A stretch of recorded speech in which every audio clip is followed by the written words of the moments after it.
Entrei? Entrou, professor. Boa noite. Acho que aqui não tá. Deixa eu ver se. Porque o meu.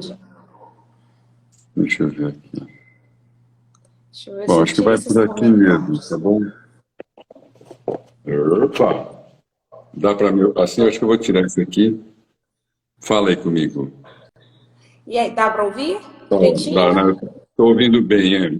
Deixa eu só guardar isso aqui, porque não funcionou o auricular aqui. Tá ótimo. Tá ótimo, Pronto, então. deixa eu guardar aqui. Boa noite, boa noite, boa noite, boa noite. Boa noite. Eu vou fazer uma apresentação rápida minha e já vou Tá. aproveitar para apresentar o professor.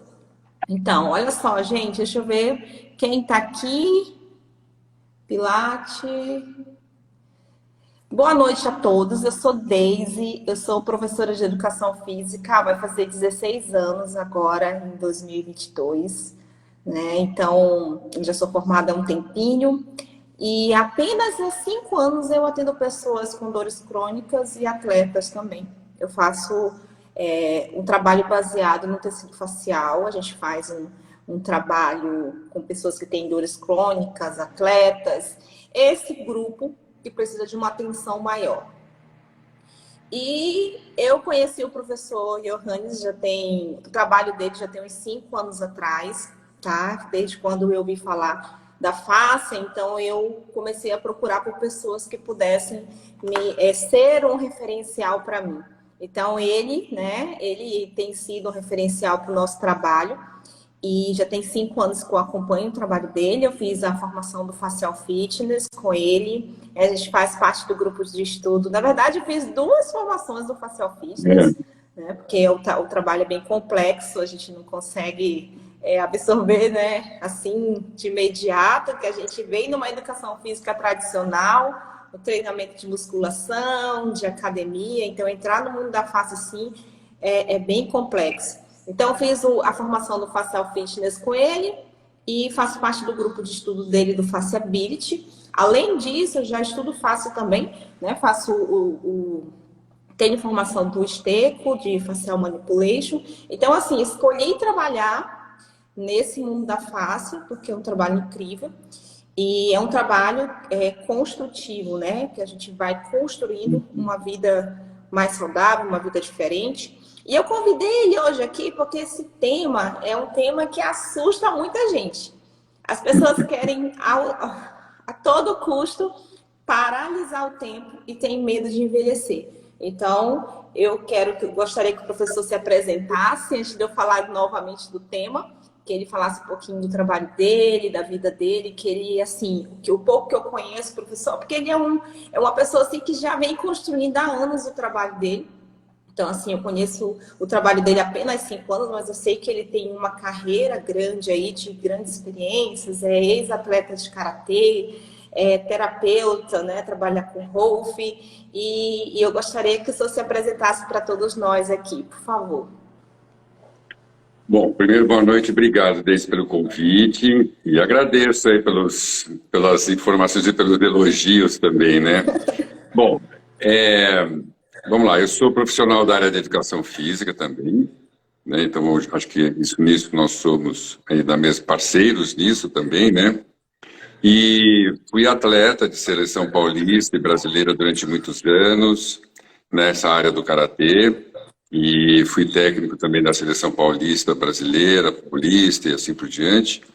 Traduzi vários livros nessa área e quando foi em 98, quando eu voltei do Campeonato Mundial lá de Paris, eu comecei a procurar algumas outras áreas de conhecimento que pudessem me ajudar a conhecer um pouquinho mais do meu trabalho.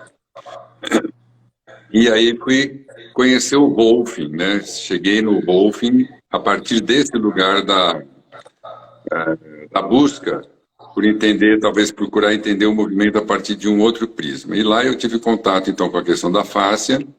Então, isso já tem 24 anos agora, né? Vai indo para 25 anos. E então, comecei a estudar a técnica do Rolfing, o trabalho de Rolfing. Me formei em 2004, 2008 eu fechei o trabalho que a gente chama de avançado e comecei também, então, a dar aulas na formação de Rolfing. e aí dei aula nas partes iniciais, dos 3 níveis, até o nível internacional. E aí comecei a estudar biomecânica da fáscia, e aí comecei a me interessar, e como atleta eu fui me interessando no trabalho da face associado ao movimento, ao esporte. E acabei, então, criando um trabalho que depois eu desenvolvi para o treinamento funcional, chamado Tensegridade Funcional, onde já lá em 2008, 2009, eu comecei já trabalhava com exercícios aplicados a corredores, moçada que jogava tênis, enfim, as pessoas que estavam perto de mim e dentro do próprio Karatê. Em 2014, eu tive informação de que existia um trabalho, em produção também lá na Alemanha com Robert Schleip e a Divo Miller, e fui então conhecer o que agora é o chamado Fascial Fitness, que é isso que eu desenvolvo aqui no Brasil e na América Latina, e através do Fascial Fitness, então eu comecei a juntar aquilo que eu já estava conhecendo, dentro do meu próprio trabalho, e comecei então a estudar a fáscia mais ainda do ponto de vista da relação da atividade física, do exercício, com a fáscia. Então, para longe, digamos, nesse sentido, do bom sentido, da clínica, que era onde o trabalho das fáscias acontecia mais, dentro do espaço clínico de tratamento. E aí, isso eu continuo, isso eu ainda faço, mas aí o Fascial Fitness trazia também uma outra informação, e o que eu também procurava com o meu trabalho de integridade é que o treinamento da fáscia podia acontecer como uma metodologia, tendo um trabalho associado à fáscia que pudesse melhorar a performance. E é isso que eu faço até hoje, e daí nasceu inclusive o Fasciability, da qual você é uma parte do grupo de estudos, Pronto, acho que é uma parte inicial. Isso. É muito interessante porque, assim, a gente quando começa a estudar a fáscia, a gente vai falar, as pessoas querem saber também o que é fáscia, daqui a pouco a gente vai falar, recebi várias perguntas. A gente fica procurando pessoas que sejam referências, que tenham tido experiência, tenham estudado há mais tempo, porque é um tema muito complexo. Esse foi Sim. um dos quesitos que eu busquei em estudar com o professor Johannes, porque é algo muito complexo, mas é algo muito gostoso de estudar por conta dos resultados, da maneira como a gente consegue ajudar as outras pessoas.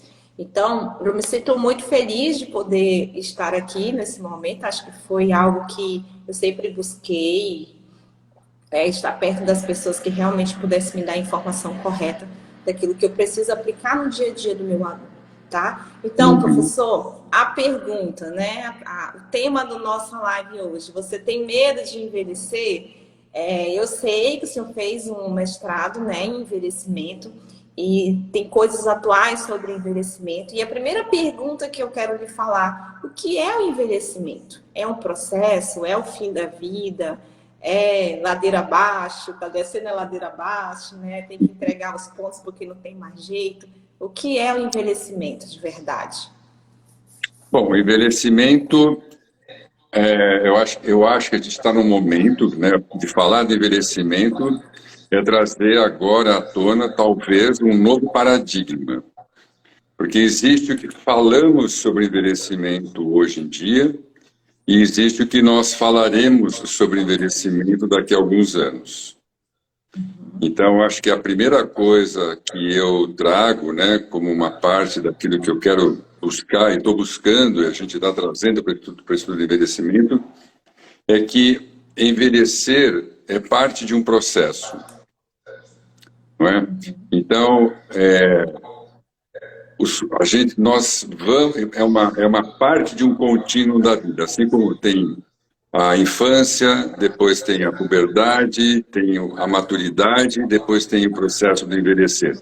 Em cada um deles, o corpo está numa condição diferente, de construção anatômica, de condições da estrutura biológica do corpo, então a fisiologia desse corpo é diferente, a anatomia desse corpo é diferente, a morfologia desse corpo é diferente, há alterações nas questões estruturais, fisiológicas e morfológicas que têm que ser consideradas como uma nova etapa ou uma outra etapa da vida. Não é? Então, Então é o uma nova envelhecimento fase, né? como uma nova fase. Até hoje, o que a gente vê é que o envelhecimento tem sido visto ou tratado como um final de carreira, né?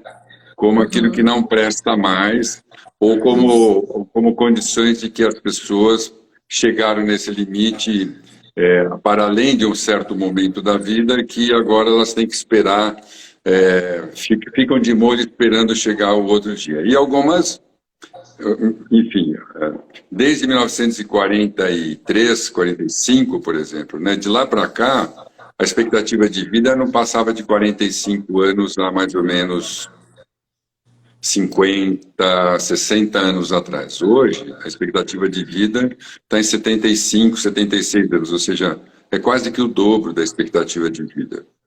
Então não se esperava. Hoje em dia existem muitos centenários, existem populações centenárias, como em Okinawa, no Japão, onde você tem uma população centenária. E em 2060, 2050 para 2060, a estimativa de que de cada 5 pessoas, um será uma pessoa com mais de 65, ou seja, algo em torno de 2 bilhões de pessoas vão formar uma população, né, de um grupo, de uma comunidade, né, de uma certa classe de indivíduos que estão com mais de 75 anos. Então, a pergunta é, quem seremos nós, né, nesse novo tempo? E aí, então, o processo, o envelhecer, é algo que precisa ser construído, né, para além dos preconceitos com o qual a gente vem se nutrindo nesses últimos 150 anos, principalmente, que o envelhecimento está junto também, de uma forma mais radical na nossa sociedade, com a Revolução Industrial, ou com essas mudanças de paradigma, de critérios sobre a produtividade. Então, o sujeito que produzia muito era considerado jovem, o que produzia pouco ou menos, passava a produzir menos, relacionado à idade, se transformava em uma pessoa não importante para aquele meio bem de produção. Então, ficou muito associado ao bem de produção, velocidade, força, né, disposição, capacidade de produzir mais. Então, isso tudo foi criando um certo tipo de proposta de vida para as pessoas. Mas o que a gente também conversa é que existe, né, cada vez mais, por várias questões, melhoras na medicina, melhoras nas condições de alimentações, mais ciência, mais conhecimento sobre a possibilidade de melhorar os recursos de saúde e de vida dos sujeitos. Então, a gente também foi prolongando.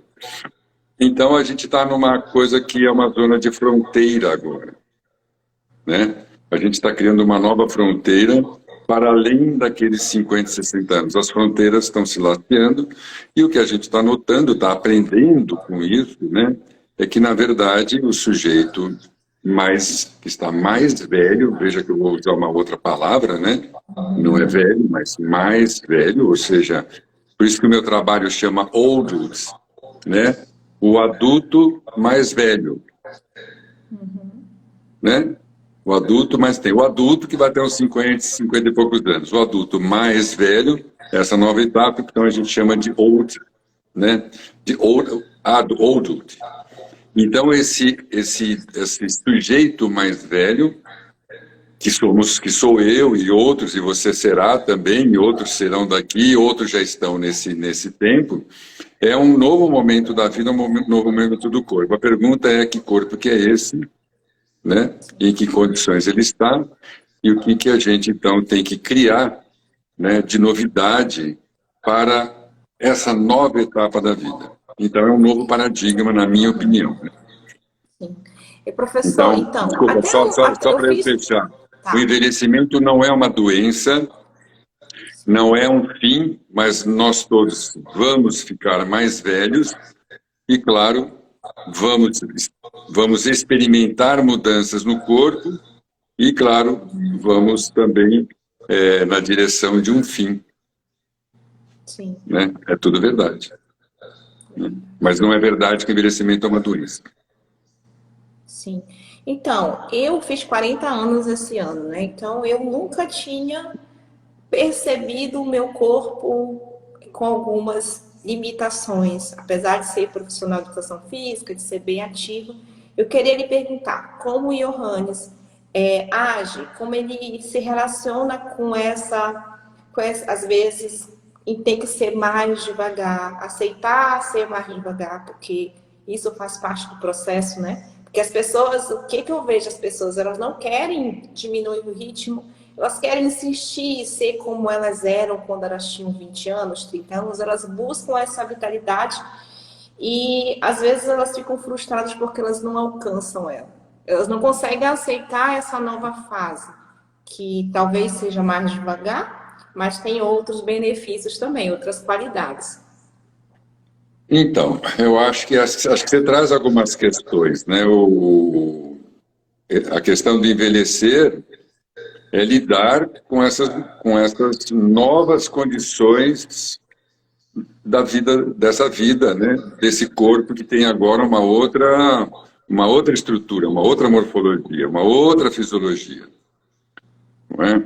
Então, a memória, que é uma coisa que a gente tem muito presente em nós, nos faz lembrar dos ritmos e das velocidades, das questões que nós desenvolvemos num certo momento da vida, né? Então, agora haverá outros ritmos, outras forças, outras velocidades que deverão ser aprendidas e desenvolvidas como uma qualidade para cada sujeito nesse novo tempo de vida da qual ele está construindo, né, numa linguagem, que é a linguagem do pensamento formativo, né, do Stanley Kahneman, é um novo tempo de formar, é um corpo a ser construído. Então a gente está falando de outros comportamentos. Sim. Os comportamentos que foram usados e testados e praticados, né, dos 20, 30, 40 anos, 50 anos de idade, não servem para agora. O que quer dizer que não serve? Quer dizer que você tem que achar esses outros tempos do corpo. Na verdade, uma das coisas importantes, né, que é trazida para o envelhecimento é a noção de tempo, da temporalidade, da experiência do tempo interno do corpo. Então, não é que a gente fica mais lento. O tempo laceia. Ele fica alargado. Não que a gente fique mais lento. A gente não fica menos potente. A nossa potência é outra potência. Então, ela não é comparável. É como você comparar um cara de 20 anos com uma criança de 5, quer dizer, você está comparando dois corpos diferentes, em situações de experiência, em tempos e momentos diferentes, com ritmos internos diferentes e com condições cognitivas diferentes. Então, essa comparação, né, precisa reorganizar. Então, a gente tem uma fase da infância, né, um crescimento em direção à adolescência. Finalizada a adolescência, a gente entra numa fase adulta, essa fase adulta se prolonga por muitos anos, e depois vem uma nova fase, que é esse envelhecer, não é? Então, eu preciso aprender a fazer agora, né, uma intimidade com esse outro corpo. Eu já fiz para mim, para virar adolescente, aí eu fiquei confuso que era adolescente porque o corpo estava mudando, aprendi a lidar com isso, fiquei adulto, né? E agora eu estou ficando mais velho, eu preciso entender, então, que corpo que é esse, aprender comigo mesmo, aí no caso, a intimidade dessa própria estrutura. Eu preciso reconhecer como eu funciono. E isso é uma construção que tem uma anatomia dentro de uma biologia, tem uma história biológica, mas tem também uma história pessoal. Então, memória, né, ela é usada como uma parte do processo da autopedagogia, digamos. Mas eu aprendi ao longo do tempo que eu posso caminhar, que eu posso fazer isso, que eu posso falar inglês, que eu posso trabalhar. Enfim, eu vou desenvolvendo múltiplas tarefas, múltiplas capacidades. No envelhecimento, eu vou continuar fazendo essas mesmas coisas, mas ainda vou poder me aprofundar mais ainda, porque é um outro tipo de funcionamento que leva à possibilidade com que a gente, ficando mais íntimo, seja mais... Eu vou com cuidado com essa palavra, mas ela não está equivocada. Eu começo a ficar mais visionário, porque o cérebro me permite construir mais visões dos acontecimentos. Eu fico mais sábio. A sabedoria não é uma coisa de intelectualidade, ela é esse novo tempo interno do corpo, vivido com a possibilidade de, que a gente chama, né, de fazer esse laceamento do tempo, esperar a visão chegar, então depois poder dar realidade à visão. Então, a velocidade que num jovem ela acontece em ritmos mais intensos, mas de forma mais aguda, no envelhecimento ela trabalha de uma forma mais expandida, porém mais randomizada. As conexões são mais múltiplas no córtex. E eu Falei, né? Falei e ouvindo, disse, né? não, ouvindo a sua, eu ouvindo as suas palavras, eu percebi, essa palavra intimidade é muito legal. Eu percebi que há 5 anos, quando eu comecei a fazer o trabalho com a face, eu tive mais intimidade comigo. Então, assim, é bem legal isso. Então, esse trabalho que a gente faz, ele traz essa intimidade. E ninguém ensina pra gente. Eu nunca aprendi isso na faculdade, não aprendi na musculação, na academia. Mas esse trabalho que a gente faz, ele é incrível por conta disso. Traz essa intimidade, né? Sim. Não vê o corpo Não, apenas como os músculos. Super, super, super. Porque, assim, uma coisa que a gente aprendeu, né, nas ferramentas, por exemplo, da atividade física, do esporte, né, do exercício, a estimular, a usar, né, o que a gente fala das estruturas neuromusculares e da construção do conhecimento das técnicas de movimento para poder dar um avanço sobre a própria força do corpo, digamos assim, não é? Então, puxa vida, eu aprendi a ficar mais forte, aprendi a ficar mais isso, mais aquilo, aprendi a ficar com essa postura, com aquela postura. Para quem praticou atividade física de uma forma saudável, teve a oportunidade de desenvolver muitas maneiras, né, de se apropriar da própria estrutura corporal. Então, o desafio é o mesmo agora. O desafio é o mesmo. Não é? Porém, as condições do corpo são diferentes. Eu acho que essa é uma coisa importante, né? Então, eu não vou fazer aos 60, 70 anos exercício de força para manter um corpo de quando eu tinha 40, 50. Isso vai acontecer por um outro caminho, ou seja, o corpo fica vitalizado. Eu mantenho uma experiência de vitalidade e produzo vitalidade em mim através, por exemplo, de um exercício de carga, de força. Essa é uma coisa. A outra é eu entender que os ritmos são outros. Isso é outra coisa, né? E é verdade que eu vou ficar também com menos massa muscular. Então, eu vou ficar... A minha quantidade de força disponível, né, comparativamente é menor, mas o meu esforço para manter a atividade de força se mantém muito parecida, ou seja, o estímulo da célula muscular é a sua contratibilidade. Essa é uma coisa importante. Agora, quando a gente começa a estudar a fáscia, né, a gente vai ver que a gente está falando de uma estrutura do corpo e há uma relação direta entre essa estrutura, o envelhecimento e as capacidades coordenativas de força e perceptuais do sujeito. E esse é um desafio, por exemplo, que eu tenho para mim nas minhas pesquisas, de entender as relações entre a face e envelhecimento e, digamos, essa vitalidade que pode ser reintroduzida a todo dia com uma nova função. E aqui eu acho que é uma coisa importante, que é entender que a atividade física, né, quer dizer, o exercício propriamente dito, não a atividade física, porque a atividade física é o seu cotidiano, mas o exercício, né, quer dizer, trazer essa rotina para o cotidiano desse sujeito que está, a partir de um certo momento, não precisando mais, ele precisa investir, acho que a palavra precisa, ele precisa investir sobre si mesmo todos os dias para reedificar as suas estruturas. Então, o tecido conjuntivo, ele pode ir perdendo características de tensão e elasticidade, capacidade de contratibilidade, relação de mobilidade, processos que podem gerar mais rigidez no tecido e também estão introduzindo na contração muscular e na atividade neuromotora uma alteração, né, na dinâmica desse movimento do controle motor. Então, quando ele faz exercício, todos os dias, o que ele faz é ele reintroduz no corpo, né, outra vez uma capacidade desse organismo resolvendo o seu cotidiano de uma forma bastante viável, que a gente chama independente.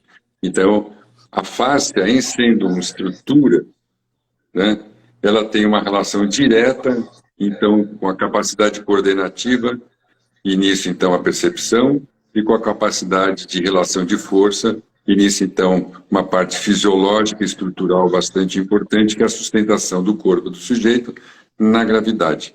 Aí, em relação a isso, essa estrutura precisa responder à dinâmica de equilíbrio e de força durante a sua atividade do cotidiano. E é isso que me parece uma coisa importante. Desculpa, porque está tendo barulho aqui, mas dá para entender direitinho. Professor, as pessoas estão ouvindo falar de fáscia, mas a gente tem algumas pessoas aqui que não são profissionais do movimento, né? São alunos, são curiosos no envelhecimento. Aí eu queria que o senhor falasse de maneira assim resumida e bem mais Eu vou falar fácil, e vou mostrar nas imagens, senão acho que fica legal. Fáscia. Isso. Então, o que a gente está vendo aqui, né, é um sujeito e essa super roupa aqui, que é... Aí a gente vê junto, né, o que a gente chama de fáscia superficial e fáscia profunda. E a fáscia profunda, né, ela envolve todo o corpo com uma supermembrana celular. E a fáscia profunda, ela é também parte da fáscia muscular. Então a gente está vendo aqui, por exemplo, o reto do abdômen, e a gente está vendo aqui, por exemplo, a musculatura do peitoral. Mas quando a gente olha isso, então, na realidade são continuidades estruturais. É aquela parte, né, a parte branca da carne. E aqui, olha, é o trabalho, né, da qual eu venho participando nesses últimos 4 anos, naquele Body World, né, que é para quem já viu aqueles corpos plastinados. Então, a gente pode ver melhor aqui de perto que a fáscia forma, então, uma estrutura de suporte periférico, e quando a gente olha mais de perto, a gente vai vendo que cada músculo tem como envoltório a fáscia, né? Então, o tecido conjuntivo, ele é formado por um conjunto de lâminas, e essas lâminas, então, vão dando estrutura e suporte para o corpo.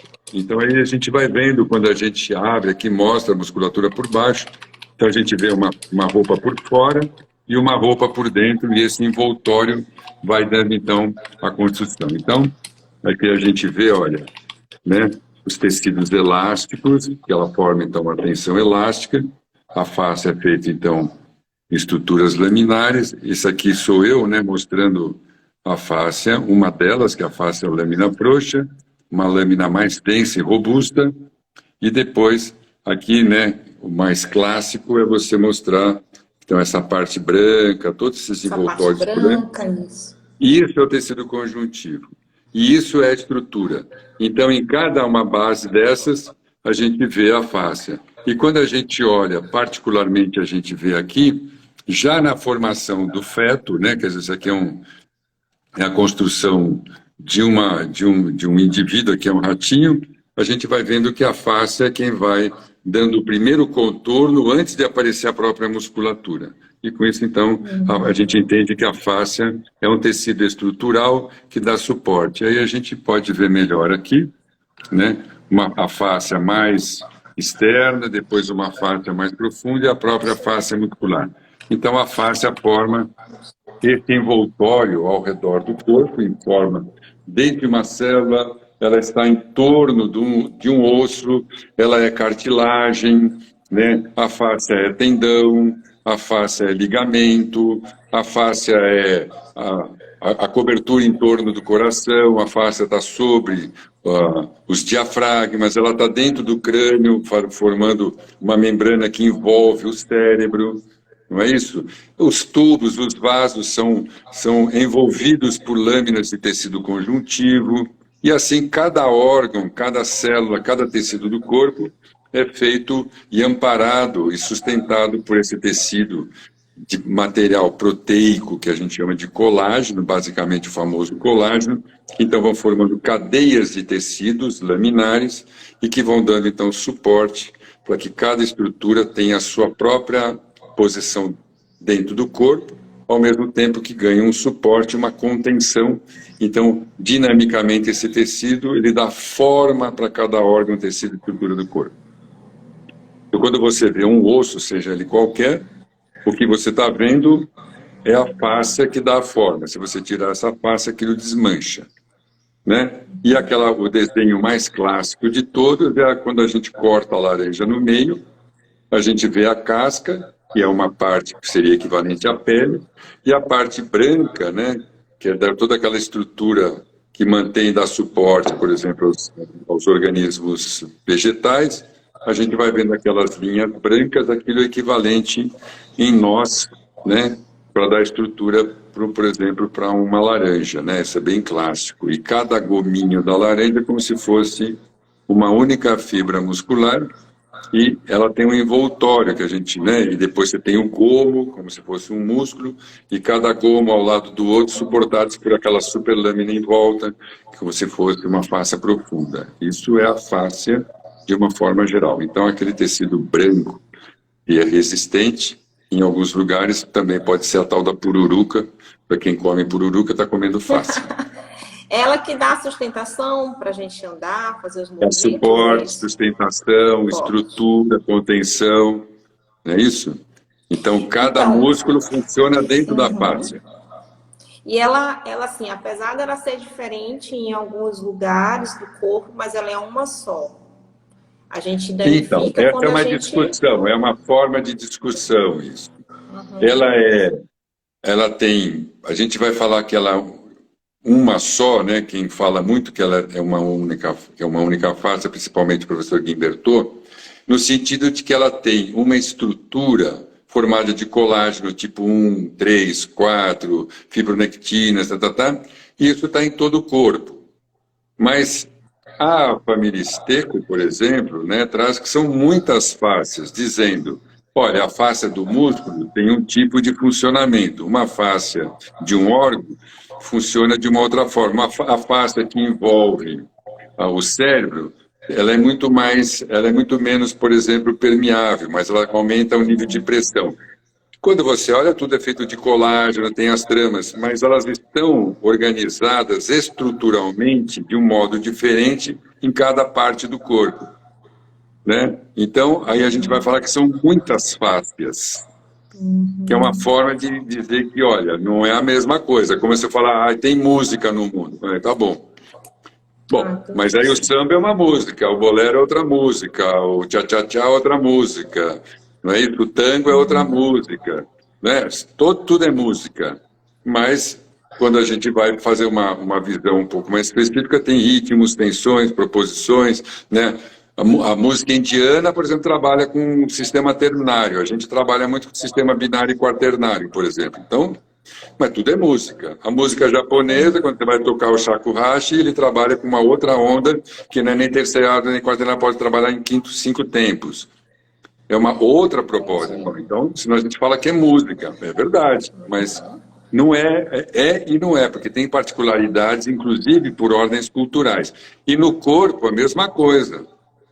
Você tem vários tendões, mas o tendão de Aquiles tem um funcionamento em termos de quantidade de força diferente, por exemplo, de um tendão, do próprio tendão patelar. Bom, eles são muito parecidos, mas têm resistências e tensões diferentes, né? Isso que aí tem esse dilema, mas as duas coisas cabem, mas é importante entender que a gente está falando de uma organização que tem, digamos, os seus biomas distintos dentro do próprio corpo em função do seu uso, né? Em função do seu uso. E tudo isso vai se descobrindo através dos estudos, né, professor? Porque não adianta dizer, eu estudo fácil há 5 anos atrás. Eu estudei, fiz um curso lá atrás e mudou muita coisa. Então tem que estar sempre se atualizando. Isso que eu acho interessante no seu trabalho. Eu acho que são duas coisas. Uma é a anatomia da fáscia, né? Estudar a anatomia da fáscia tem mostrado que existe uma outra anatomia para se falar dos corpos. né? Então, existe uma anatomia dos músculos, que é essa mais clássica, e existe uma nova anatomia, uma nova, não é uma no lugar de, mas mais uma anatomia que mostra a importância do tecido conjuntivo como um elemento dessa estrutura músculo-esquelética, né? Porque a gente falava de ossos, ali alguns ligamentos, tendões e um pouquinho da fáscia muscular, mas você não falava da fáscia profunda, da fáscia do perimísio, do endomísio, das fáscias no sentido de suporte visceral, a relação de uma fáscia visceral com uma fáscia muscular. E aí a noção de fáscia mostrou para nós e nos introduziu a um conhecimento das continuidades que existem dentro do corpo, ao mesmo tempo das variações de espaço internas do corpo. Então, o estudo da fáscia não é a fáscia, né? Senão fica uma coisa sempre muito genérica. É preciso compreender que se você quiser fazer um trabalho no quadríceps, ele tem uma tensão diferente na frente e uma tensão diferente na parte posterior. Então, quando eu pego ali a fáscia lata, eu vou fazer de um jeito os trabalhos na parte lá dos isquiotibiais, eu vou fazer uma outra força no trabalho interno do quadríceps. E no quadríceps, talvez eu tenha que fazer uma tensão diferente na parte mais lateral do que na parte medial. Não era assim que a gente falava, né? Então, se não ficar a fáscia é muita coisa, né? Então, entender que a fáscia ela é uma dinâmica na anatomia cuja funcionalidade altera os comportamentos na organização do controle motor do sujeito é fundamental, né, para a discussão da fáscia. Senão fica né, estudar a fáscia fica muito genérico. Eu sou muito nessa coisa porque senão fica assim a fáscia, né? Fica uma entidade de novo, né? Fica quase que uma deidade. Trabalhar com a fáscia parece que é uma coisa assim, mas não é, porque é um estudo de uma estrutura interna do corpo que merece uma atenção com todas as suas características particulares e específicas dentro do contexto da vida do sujeito. E professor, e por que a gente deve treinar a fáscia? Por que a gente tem que treinar esse tecido? Qual a importância para o envelhecimento? Então, aí a gente inverte a pergunta, não é? Qual a importância da fáscia? Que é bem o que você fez. Qual a importância da fáscia? Bom, a fáscia tem várias questões importantes. Uma, ela é um elemento estrutural. Essa estrutura tem um nível de mobilidade, flexibilidade, tensões elásticas que ajudam esse sujeito na manutenção da sua postura. Então, no envelhecimento, esses tecidos tendem a ficar mais rígidos e podem perder as suas capacidades de organização elástica, com isso dificultando o sujeito na sua postura bípede e com isso, então, não facilitando a sua locomoção, podendo levar, então, a certos desequilíbrios posturais e perda de força na mobilidade da tensão do corpo. Pronto. A fáscia também, a gente sabe que é um órgão sensorial do corpo hoje em dia. A gente fala não só da pele, mas fala da fáscia como estrutura sensório-motora. Então, esse tecido, né, quando a gente vai falar, então, da fáscia na parte do ponto de vista, sei lá, proprioceptivo, interoceptivo, esteroceptivo, que é o trabalho perceptual, a gente vai dizer, olha, a percepção é muito importante para a organização dos movimentos do sujeito. Ele regula o tempo e ele regula a força com que ele desenvolve, né, cada um dos seus movimentos ou das suas ações. No envelhecimento, existem alterações na dinâmica, na rigidez do tecido conjuntivo que podem dificultar, né, que esses receptores que estão na fáscia informem ao córtex o que está acontecendo na parte proprioceptiva. Então, é importante, né, que essa pessoa, entendendo isso, crie exercícios ou atividades físicas para o tecido conjuntivo para que ele mantenha a sua atividade coordenativa, digamos, viva, para que ele possa coordenar, subir e descer uma escada, virar para a direita, para a esquerda, regular o seu equilíbrio no espaço. A fáscia tem uma importância na dinâmica hídrica do corpo, nutritiva do corpo e reparativa, que é na substância fundamental. Com o envelhecimento, existem alterações na densidade, na viscosidade desses tecidos, com aumento de processos inflamatórios decorrentes também do próprio envelhecimento e de hábitos de vida e assim por diante. Então, é importante que a gente lide na alteração de alimentos, faça exercícios para manter essa viscosidade baixa, para que os nutrientes circulem pelo corpo, para que esses processos inflamatórios possam ser minimizados os seus efeitos e para que, ao mesmo tempo, também você continue fazendo processos reparativos internos do corpo. Então, pronto, aí tá a tal da liberação facial tem uma função reparativa, nutritiva, né, e anti-inflamatória. No mínimo isso. E a fáscia tem uma função de manter a estrutura do corpo estável por um longo tempo.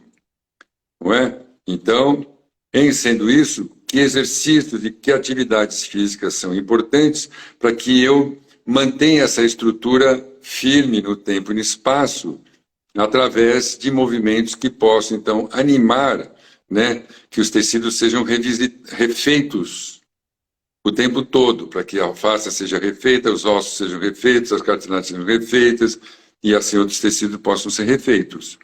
E, por fim, tem uma coisa relacionada à plasticidade neural, e um tema que depois eu ainda estou trabalhando, né, com essa questão do soma humano, mas a gente fala já da plasticidade neuronal, então a parte cognoscente, né, através de atividades de movimento, onde a face, estando em condições de maleabilidade, flexibilidade, digamos, vitalizadas, a pessoa consiga, então, continuar aprendendo sobre os seus próprios gestos e possa, aí sim, respondendo no final a sua questão, reintroduzir para ela a possibilidade de criar novos comportamentos, sustentando essa nova estrutura que está aí em construção nesse sujeito que está no seu processo de ficar mais velho. Então, estrutura, nutrição, reparação e cognição, coordenação. Né? Sim. E já complementando, qual Sim, a diferença ótimo, né? Sim. Qual a diferença do treinamento da fáscia para o treinamento convencional? Já falou de todos esses benefícios, né, do treinamento? O treinamento convencional, que a gente chama de convencional, ele está pautado, isso está aí, ele está pautado na melhoria da atividade cardiorrespiratória, que continua no nosso trabalho, mas olhado do ponto de vista da fáscia, o trabalho de força, propriamente de força, né? Quer dizer, os trabalhos resistidos, onde a contração muscular ela é um fator importante para a dinâmica da locomoção humana, e com a fáscia, então, a gente vai entender que nessa relação da contração muscular, há o tecido conjuntivo que faz a sua contraoferta tensional, ou seja, o tecido conjuntivo é parte atuante da contração muscular. Né? Então, se esse tecido conjuntivo estiver pouco hábil para trabalhar na sua tensão interna elástica, a contração muscular vai ficar alterada. Ela pode, inclusive, ficar mais fraco ou com pouca capacidade de produzir uma força maior, porque o seu tecido conjuntivo pode não dar conta disso. Então, ela precisa ser treinada e preparada para que a força possa ser aumentada. E tem os trabalhos, que são os trabalhos de endurance, né, que são os trabalhos de persistência, onde a gente, então, com o trabalho da fáscia, a gente vai ver que a fáscia ela é um fator preponderante, num certo momento, quase que preponderante ou predominante na capacidade de diminuição de custo energético metabólico do corpo, enquanto, por exemplo, o sujeito está fazendo um trabalho que ele tem que ficar 30, 40, 50, 1 hora, 2 horas fazendo aquela atividade física. O que a gente entendeu é que o trabalho de resistência, né, quer dizer, de endurance, também está associado aos ritmos elásticos do tecido conjuntivo. Isso, então, ajuda a diminuir o custo energético da contração muscular, transferindo para o tecido conjuntivo, que tem um custo metabólico muito baixo, uma boa parte da função desse desempenho, né, motor. A gente ficaria aqui a noite toda falando, mas eu tenho algumas perguntinhas aqui que colocaram lá na caixinha. Pergunte. Os meus alunos perguntaram, as pessoas que estão lá, perguntaram sobre... Se fala muito sobre colágeno, sobre tomar colágeno, né? As pessoas gastam rios de dinheiro tomando colágeno. Então, me fizeram essa pergunta, vale a pena tomar colágeno? É fato que o exercício físico ajuda na produção de colágeno? Essa foi uma das perguntas que mais tive. Isso. Bom, quem produz colágeno é o movimento, não é o seu alimento. Então, o colágeno ele é produzido através do movimento, da atividade física propriamente dita, não é? Então, quando você faz exercício, existem estímulos nas estruturas do corpo, né, em várias zonas, onde, então, aquele colágeno vai ser produzido por uma célula chamada fibroblasto, particularmente, e tem os estenocitos também que produzem tendão, e tem osteoblastos que produzem ossos, condroblastos que produzem a parte das condroitinas. Então, é o estímulo mecânico que vai fazer com que essas células sejam revigoradas. Então, você também tem na estrutura muscular o que a gente chama de células satélites, que quando estimuladas por movimento, elas vão ajudando a reciclar e reformar, né, refazer outras células musculares. Pronto, essa é uma coisa. Bom, então para que serve o consumo de colágeno, né? Serve para você introduzir um alimento rico em proteínas, em aminoácidos, porque o que você vai comer, né, vai ser digerido, não vai chegar colágeno, vai virar aminoácido. Então as pessoas colocam, propõem que você vá consumir um alimento que ele é mais rico já em material proteico. Então você comer gelatina, né, você está comendo um alimento altamente proteico. Altamente proteico. Então a gelatina é um alimento. E aí você tem alimentos que têm mais proteínas disponíveis. As carnes vermelhas têm bastante proteína. Muitos vegetais, por exemplo, o grão de bico, tem muita oferta para formar material proteico. E essa proteína vai ser digerida, vai ser depois utilizada dentro do espaço nutricional do corpo para construir ou edificar o colágeno, não é? Então, tem uma relação direta com a parte nutricional. Então, a pessoa está comendo colágeno, na prática, ela está consumindo um alimento de características ricamente proteicas, que na digestão vão ser transformados em aminoácidos, não em colágeno, porque isso não vai passar, né? E esses aminoácidos, então, depois vão ajudar na reconstrução das estruturas lá nos glicoaminoglicanos que estão no espaço da substância fundamental, que é o que vai chegar lá. Certo? E aí, o estímulo, o fibroblasto produz o protocolágeno. Esse protocolágeno, naquele meio, começa a receber tensão, e o ambiente é rico de nutrientes e mais a água, e aí começa a formar as cadeias de proteína, chamada colágeno propriamente dita. Ela é formada na atividade. Outra pergunta, tem mais duas que eu vou fazer. Uma, todas estão relacionadas ao envelhecimento, porque as pessoas se preocupam muito com o colágeno, né, depois dos 40, se preocupam muito com o rosto, sobre o cair da pele, perder esse tônus do rosto, da face, e também as dores que aparecem, né, se potencializam ainda mais no envelhecimento. Então, vamos para a pergunta do rosto. Tem uma pergunta aqui. Hoje está em alta fazer exercício para o rosto. Fazer exercício para o rosto, as pessoas estão abandonando cada vez mais os procedimentos estéticos e estão buscando por algo mais eficiente, que é o exercício físico, né? O que o senhor acha desse trabalho para o rosto, treinamento facial, da face agora? Primeiro, não da face.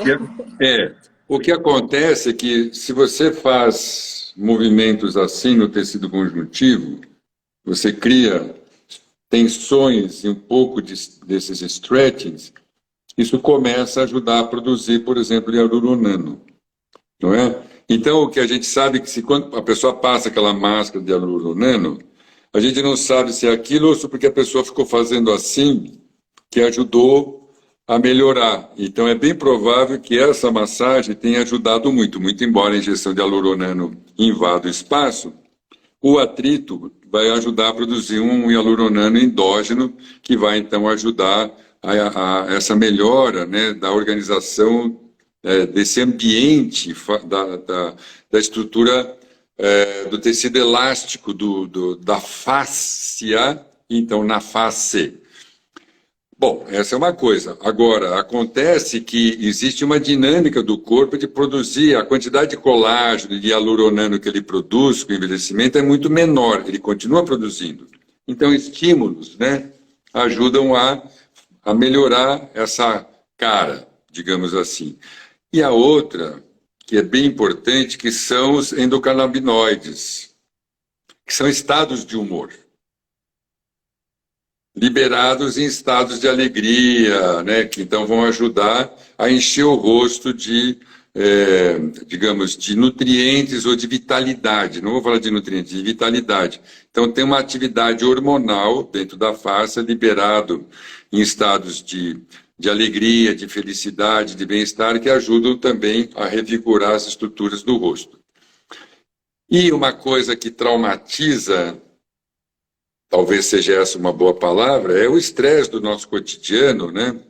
Que então faz com que haja um processo também inflamatório nas estruturas que degradam muito as células musculares e do tecido conjuntivo, tá certo? Então, essa é uma coisa. A outra é assim, vai mudar mesmo, gente. O estresse é um grande vilão, né, professor? É O como se a estresse é o gente maior andasse vilão. para frente, a vida estressante trouxesse a gente para trás. Então a gente tem que lutar e ficar equilibrando os níveis de estresse, né? O Alimentar, estresse. físico, emocional. O estresse é um texto bastante importante, lá dos anos 40, do Hans Siller, que é quem criou essa palavra estresse, né, da forma como a gente fala hoje. E o estresse, ele é a base ele é uma boa coisa e, ao mesmo tempo, ele é a base de muitas questões de alteração em processos inflamatórios do corpo, né? E o tecido conjuntivo responde muito ao estresse, muito. Isso está bem mostrado já, né? E cada vez a gente está mostrando mais que estados de humor e fáscia estão muito relacionados. E depois os hábitos de vida. Então, o pH da fáscia não pode ficar muito ácido, porque isso também destrói o tecido conjuntivo, cria uma degradação no tecido. Então, ele mais básico ajuda a melhorar o tempo de resistência daquelas estruturas. Isso. E a outra pergunta é sobre dores, né? Como o treinamento da fáscia, o trabalho com a fáscia pode melhorar essas questões de dores. E a pergunta, na verdade, eu perdi aqui, mas ela perguntou assim, se tendinites, bursites, essas questões, qual é a melhora com o treinamento? Porque a gente vê as pessoas sofrendo muito, né? Tendinite, bursite, tomando muito medicamento. Então, tendinites, bursites são processos inflamatórios do tecido conjuntivo, certo? Acho que essa é a primeira coisa que tem que começar a conversar.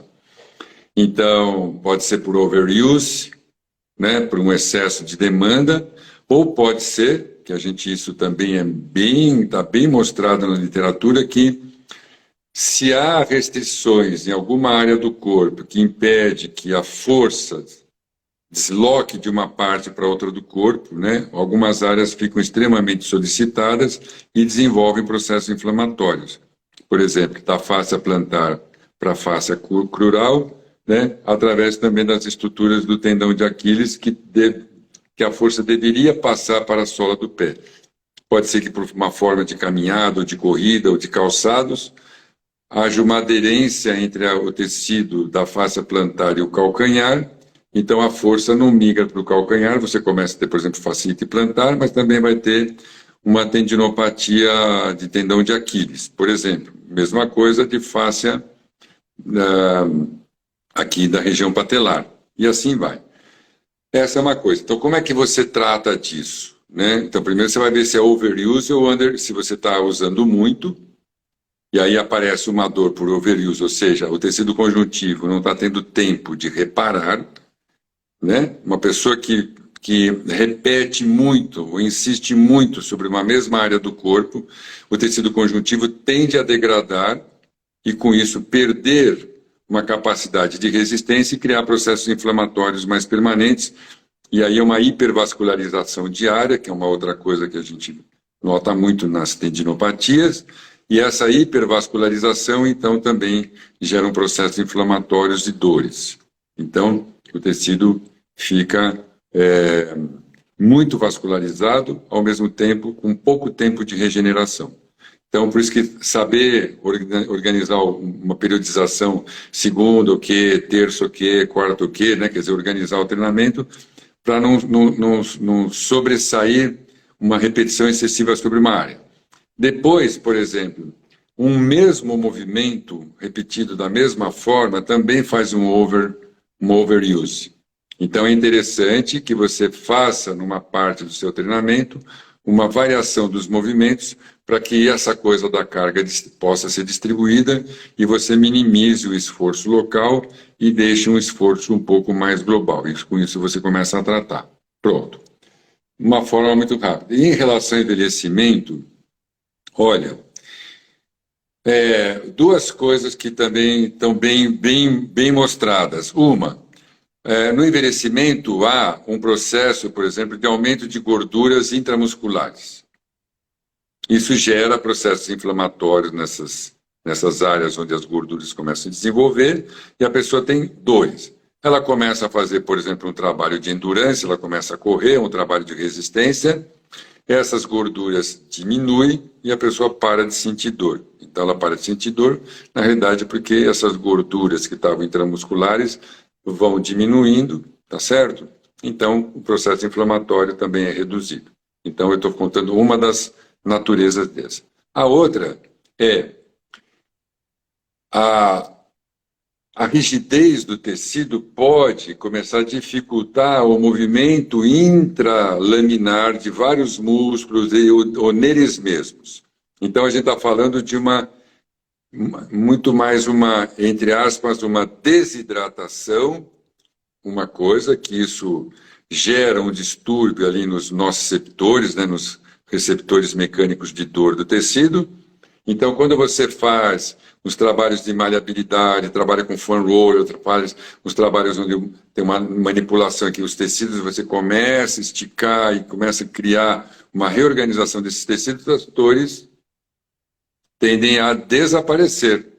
Não sendo uma artrose, não sendo uma lesão grave, né, são dores relacionadas a processos de aderência, que a gente fala de condensação, e com isso o núcleo inflamatório fica muito forte, de um lado, e de outro lado, os nociceptores, né, é um tipo de receptor mecânico, que são nociceptores também, identificam que há pouca maleabilidade, pouco movimento. Então eles doem porque não tem movimento.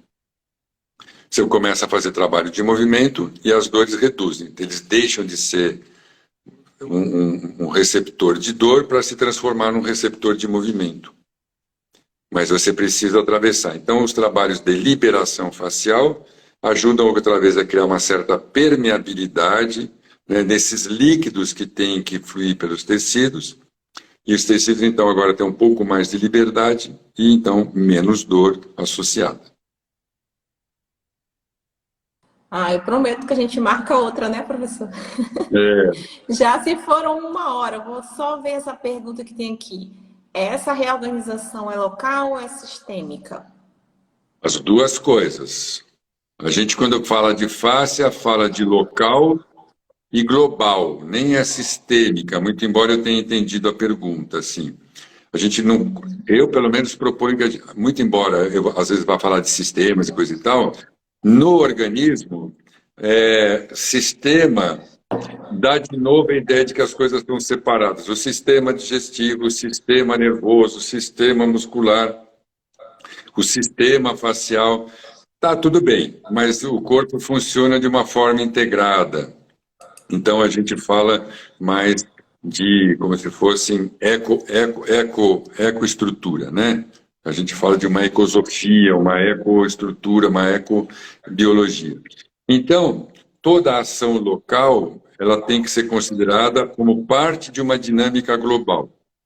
Então, eu posso tratar a face plantar, entendendo que eu tenho que, a partir daí, né, incluir o calcanhar, a perna, a coxa, o quadril, e aí eu começo, então, a ampliar né, essa atividade que eu estou fazendo local, entendendo que ela é parte, por exemplo, a face plantar é parte da face crural, que é parte da face lata, que é parte das estruturas que vão lá para o glúteo e para o abdômen, então eu começo a fazer isso.